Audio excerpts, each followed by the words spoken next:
paligid? Alam ko na!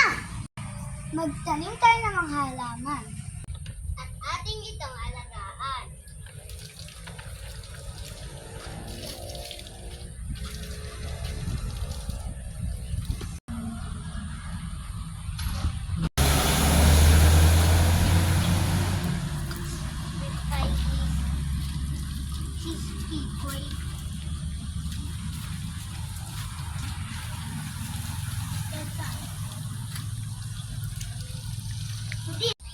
Ano ba yan hawak mo? Ito ay recycled pencil holder. Gawa yan sa papel. Oo, kailangan natin magresiklo para mabawasan ang mga basura.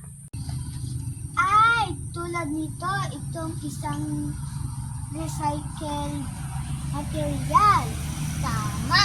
Ay, kailangan din pala natin maglinis para din makalat. Sino nag-iwan na dito nakabukas ang gripo?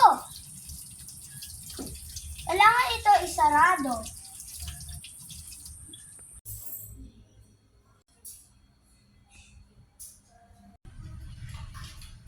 Oh, nanay, anong ginagawa mo? Mga anak, naghihiwa-hiwalay ako ng mga basura. Ito yung nabubulok, ito naman yung papel, at doon naman ang mga plastik. Oh, sige.